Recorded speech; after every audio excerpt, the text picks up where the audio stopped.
Absence makes the heart grow fonder, and our hearts are very fond of some missing black and gold soldiers right now. But there could be a change in the guard coming. This is NXT Graded.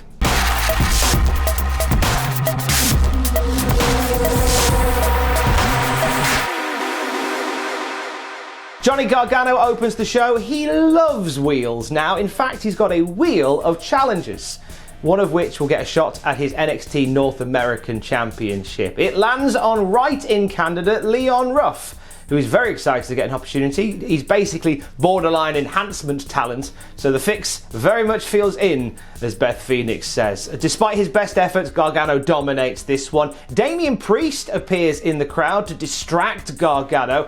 This leads to a near roll-up win from Leon Ruff. Gargano gets back into it, and as he is taunting Damian Priest, he takes his eye off the ball and ends up in a crucifix pin from Leon Ruff for the 3. And Leon Ruff is the new NXT North American Champion.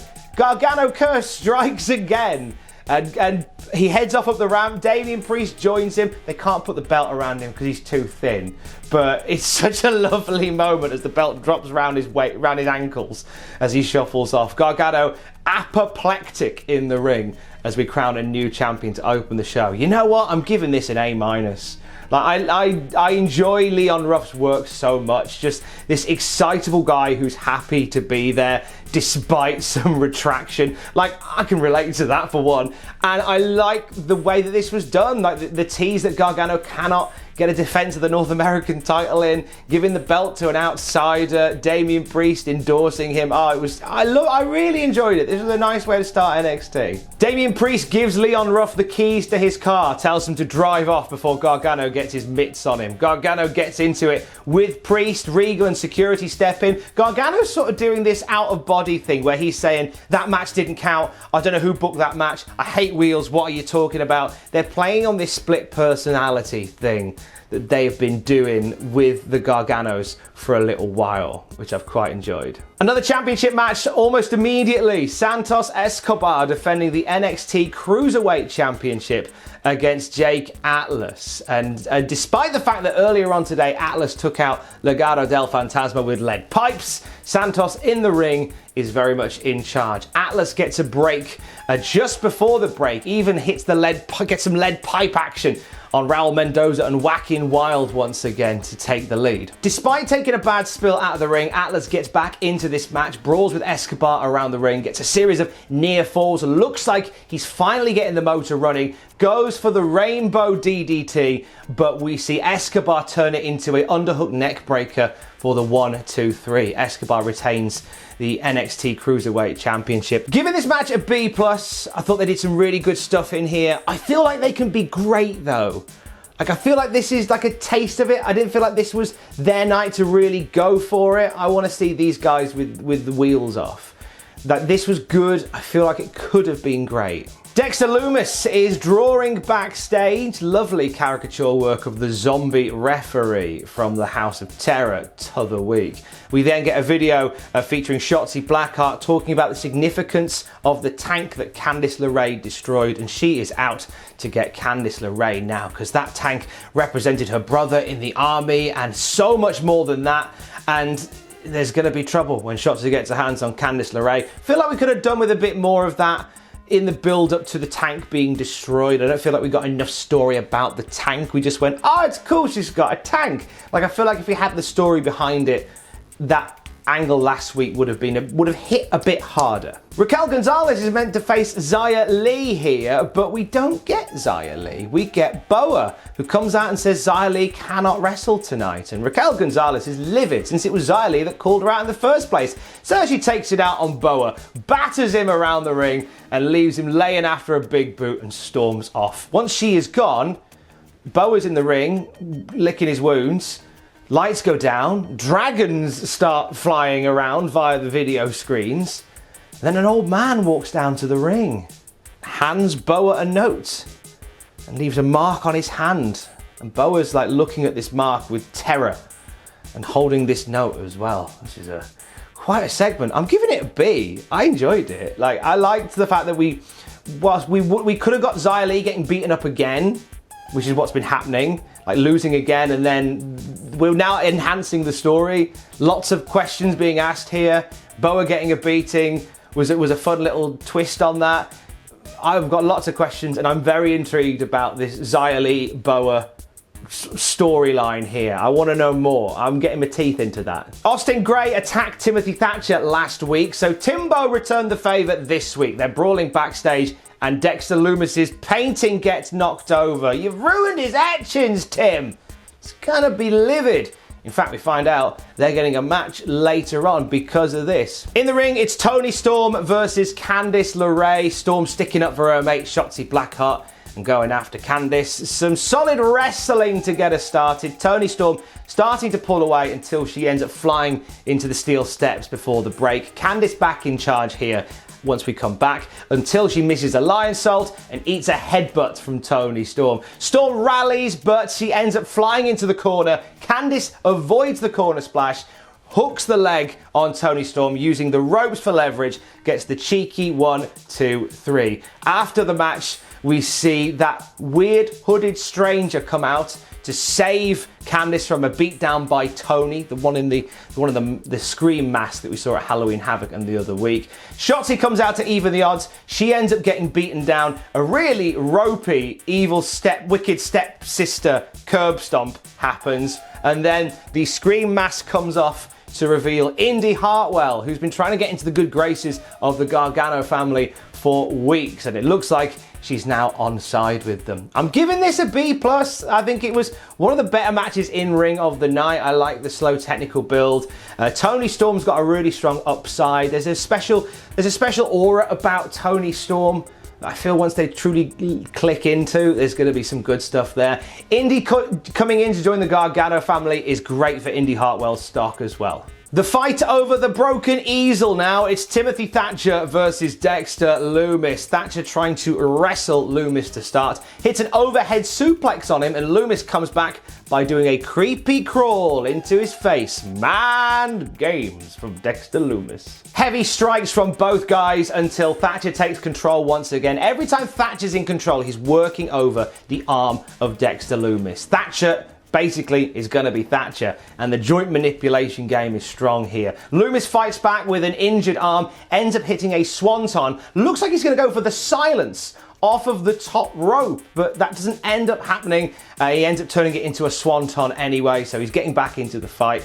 It looks like he's going to hit the silence on the ground, but then there's Cameron Grimes jumping onto the ring apron, and in amongst all the chaos, despite the distraction, Timothy Thatcher takes advantage once again and manages to get an arm hook and a roll up for the 1, 2, 3. Post-match, Grimes jumps Dexter Lumis. He puts a burlap sack over his head and hits him with the cave-in outside of the ring. He ain't afraid of Dexter Lumis anymore. In fact, in a segment backstage a few minutes later, Cameron Grimes reveals that he was only frightened of Dexter Lumis when he saw his eyes. So now, when he puts a sack over his head, he ain't afraid.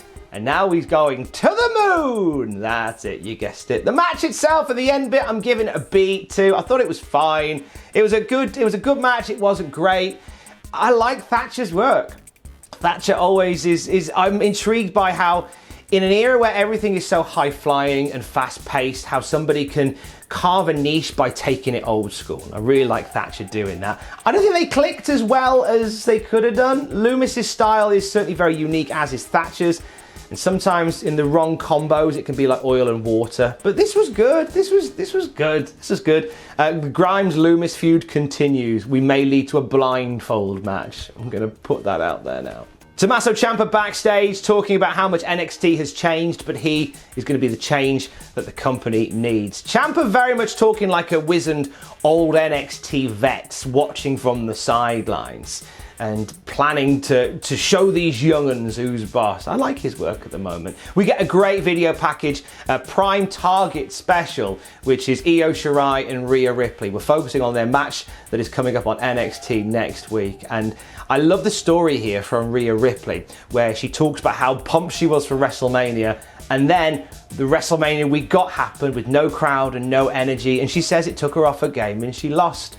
and she says she's been fighting to get back there ever since. I like that they acknowledge that WrestleMania felt a bit crap this year. I like that they acknowledge that. Shirai, however, isn't having it. Shirai's going to take down Rhea Ripley. They built this match beautifully, and that's happening next week. Johnny Gargano pleads with William Regal to reverse the decision on the NXT North American Championship. Regal's not having it. Ruff is still the champion. You love to see it. Pat McAfee then leads his lads out to the ring. Pete Dunne, Oney Lorcan and Danny Burch, what he calls the greatest four-man group in wrestling. And that is a great shot across the bows to Undisputed Era, who are absent once again this week. Pat McAfee talks up how brilliant and how rich he is, talking about how he flew a private jet here, landing the private jet in a tropical storm that, quote, nearly turned that sumbitch sideways.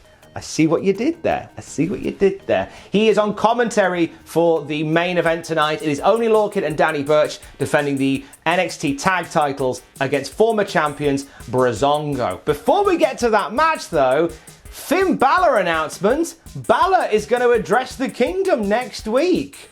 Now, they didn't say whether he would be there live, whether it be a video, but we're getting an announcement from Finn Balor next week. He has been conspicuous by his absence, what with the broken jaw he's been dealing with. So we're going to find out next week what's happening with the NXT Championship. Feeling a little bit nervous about that. We'll get to that next week. Tag titles on the line in the main event, with Breezango getting the upper hand early on. Eventually the Britann Brawlers wear them down. It's a pretty by-the-numbers tag team match for the main event, to be honest. Sort of kicks into high gear when Tyler Breeze gets the hot tag near the end. Everything descends into chaos once again.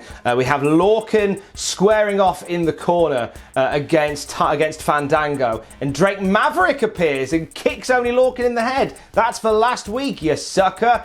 He also takes out Pat McAfee with a beauty of a dive off the apron. Pete Dunne levels it by leveling Drake Maverick though. Pete Dunne, masterful technician here, then grabs Pat McAfee's fairly lifeless body, throws it into the ring to distract the referee, then jumps on the apron and clocks Tyler Breeze when the referee isn't looking. This leads to Breeze taking the snapshot for the 1, 2, 3, and Oney Lorcan and Danny Burch retain the NXT tag team titles. They put a beating on Breezango after the match that sees Pat McAfee nailing with knees over the announce table with the assist of Lorcan, Burch and Dunne. They shout into the camera as we close out the show. The main event for me was a B-. The stuff they did really well, but it just felt like it was just fine. It was a bit of just a standard TV match that I don't truly believe really got out of third gear.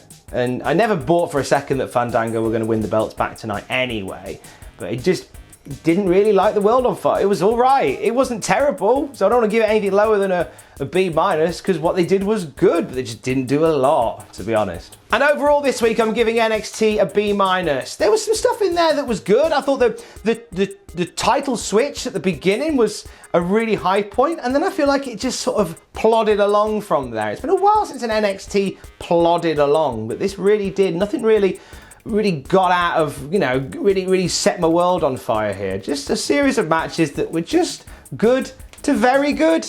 Certainly nothing great or excellent this week, but hey, look, can't have it all. We're still missing some real key players on NXT television, which we talked about at the beginning. Undisputed Era, nowhere on this show. Finn Balor coming back next week, but he's been absent for so long on this show. We had Damian Priest there, but in like a periphery role, kind of. So we're missing a few key people on this, and you can tell that they're not there. And I'm hoping we get to a point where the soldiers return to the battlefield, if you will. Stay safe. Love you, bye.